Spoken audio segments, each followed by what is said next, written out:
Malala Yousafzai, a young girl in Pakistan whose most valued treasure is her own education.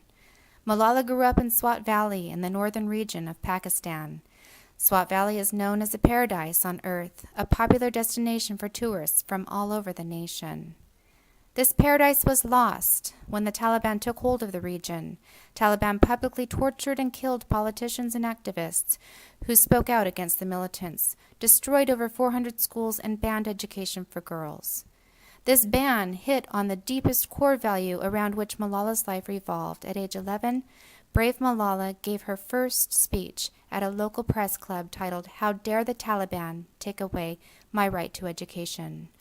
Also at 11, Malala began writing a blog for the BBC describing life as a female student under Taliban rule.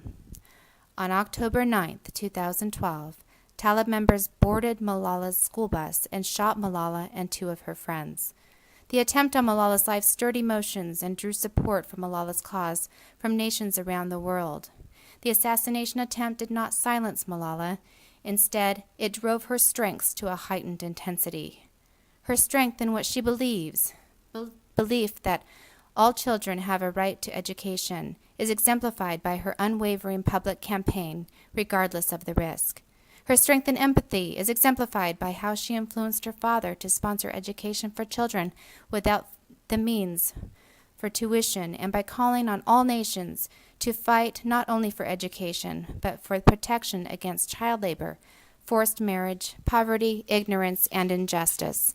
Her strength in communication is complemented by her age. Malala surprises and moves her audience while she speaks with the substance, power, and grace of leaders such as Martin Luther King and Nelson Mandela, leaders 3 times her age.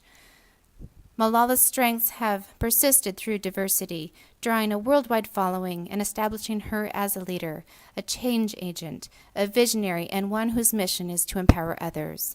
Malala's leadership role has followed a path similar to that of Susan B. Anthony and Elizabeth Stanton. Malala makes a statement similar to what Elizabeth Stanton said nearly 100 years ago.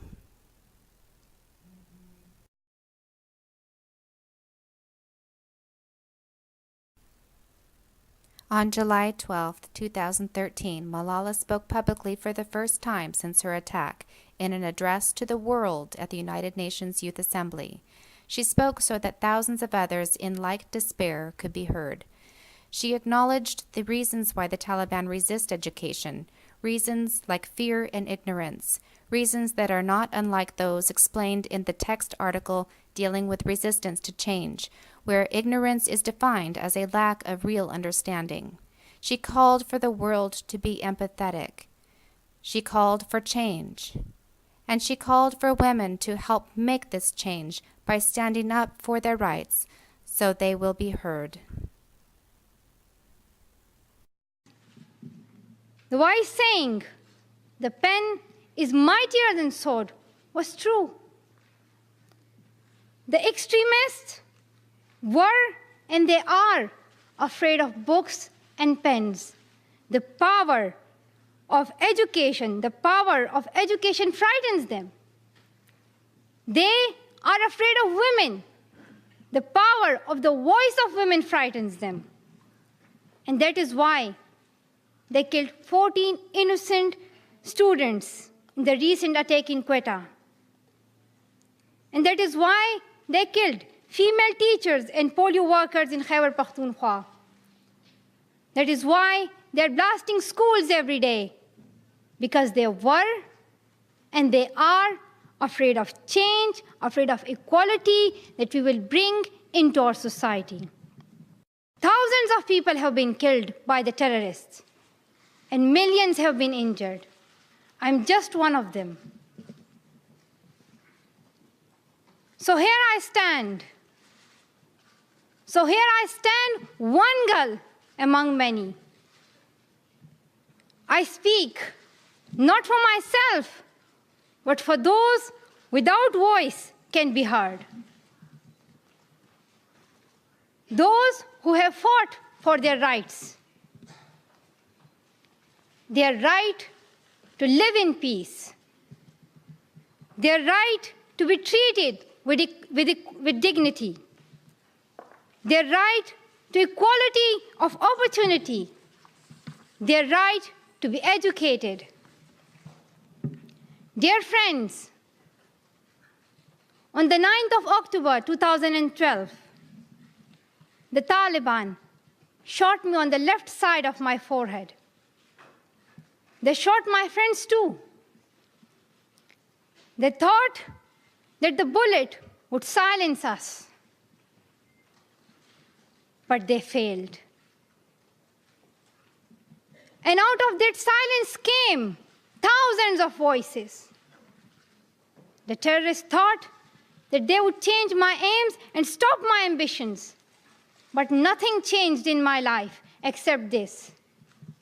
Weakness, fear, and hopelessness died. Strength, power, and courage was born. There was a time when women social activists asked men to stand up for their rights. But this time, we will do it by ourselves. I'm not telling men to step away from speaking for women's rights. Rather, I'm focusing on women to be independent, to fight for themselves. So let us wage a global struggle against illiteracy, poverty, and terrorism.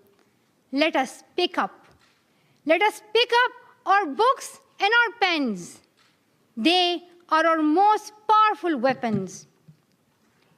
One child, one teacher, one book, and one pen can change the world.